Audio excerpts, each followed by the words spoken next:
తెల్లవారుజామున బ్రాహ్మీ ముహూర్తంలో చన్నీటి స్నానం చేస్తే, చన్నీరు అంటే రాత్రి మనం ఇళ్లల్లో పట్టి పెట్టుకుని మంచులాగా ఉండేటటువంటి చల్లని నీళ్ళని అర్థం కాదండి. గోరువెచ్చగా వాతావరణానికి అనుకూలంగా ఉండేటటువంటివి, మన శరీర ఉష్ణోగ్రతకి సరిపోయేటట్టుగా ఉండేవని అర్థం.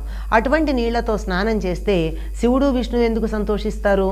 తమని పూజించటానికి తగిన అర్హత కలిగిన వాడుగా తయారయ్యాడనే ఉద్దేశం ఒకటైతే, నిజానికి శివుడు అభిషేక ప్రియుడు.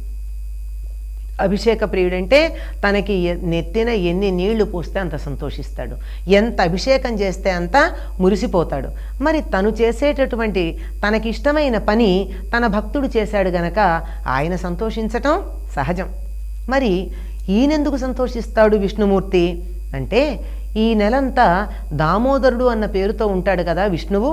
ఆయన ఏమని ప్రార్థించాలి అంటే, స్నానం చేసేటప్పుడు కార్తికేహం కరిష్యామి ప్రాతస్నానం జనార్దన ప్రీత్యర్థం తవ దేవేశ జలేస్మిన్ స్నాతుముజ్యతః తవ ప్రసాదాత్ పాపం మే దామోదర వినశ్యతు అని చెప్పుకుంటూ స్నానం చేయాలి. పైగా కార్తీక మాసం అంతా మనకి ఒక విశిష్టత ఏమిటి అంటే, గోష్పాదం అంత నీరు ఎక్కడున్నా అందులో గంగా నది వచ్చి కూర్చుంటుంది.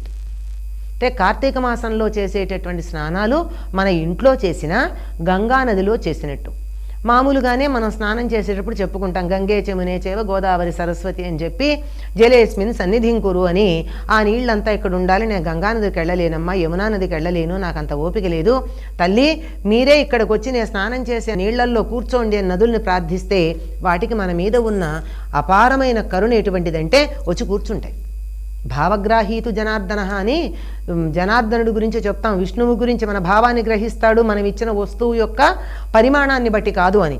కానీ దేవతామూర్తులందరూ కూడా అంతే, మన మనస్సు సంకల్పం భావం సరిగ్గా ఉంటే వస్తారు కనుక గంగా నది వచ్చి కూర్చుంటుంది. కానీ ఈ కార్తీక మాసం అంతా మనం అలా ప్రార్థించకపోయినా ఎక్కడ ఇంత నీరున్నా అక్కడ వచ్చి కూర్చుంటుంది. కనుక అటువంటి గంగలో మునిగామంటే గంగ సమస్తమైనటువంటి పాపాలని పోగొట్టేటటువంటిది గంగా నది. ఎందుకు పోగొట్టగలుగుతోంది, దానికి అటువంటి శక్తి ఎలా వచ్చింది అంటే, అది విష్ణు పాదోద్భవి, విష్ణువు యొక్క పాదాల నుండి ఉద్భవించింది గనక గంగా నది. ఆ విష్ణు పాదాలకు ఉండేటటువంటి పవిత్రత దానికి కలిగి సమస్తమైన పాపాలని పోగొడుతుంది. గంగా నదిలో ఎవరు స్నానం చేస్తే తన పాదాల దగ్గర పుట్టిన తన కుమార్తె వంటి గంగలో స్నానం చేసినందుకు విష్ణువు సంతృప్తి చెందుతాడు. కనుక దామోదరుడనే పేరుతో ఉన్నటువంటి ఓ విష్ణుమూర్తి, నేను కార్తీక మాసంలో ఈ స్నానం చేయడానికి సిద్ధపడుతున్నాను ఉదయ సమయంలో నీకు సంతృప్తి కలగడానికి. అంటే గంగలో మునిగితే విష్ణువు సంతృప్తి చెందుతాడు కనుక ఇక్కడ నేను చేసేటటువంటి స్నానం వల్ల నాకు సమస్తమైనటువంటి పాపాలు పోయి నాకు పుణ్యఫలాలు లభించుగాక అనే సంకల్పం చెప్పుకుని స్నానం చేసి ఆ దామోదరుడికే అర్ఘ్యం ఇచ్చేటటువంటి సంప్రదాయం ఉంది. అంటే ఆ స్నానం చేయగానే నదిలో స్నానం చేస్తే, మన ఇళ్లల్లో అయితే ఎట్లా చేయాలన్నది ఆలోచించుకోవాలనుకోండి. నదుల్లో స్నానం చేసేవాళ్ళు ఆ స్నానం అంతా అయ్యాక ఆ నదిలో ఉన్న నీరే చేత్తో తీసుకుని అర్ఘ్యం ఇస్తారు. అర్ఘ్యం ఇచ్చి తను ధ్యానించదలుచుకున్నటువంటి దైవాన్ని గురించి ధ్యానిస్తారు. అయిన తర్వాత మళ్ళీ పునరర్ఘ్యం ఇస్తారు.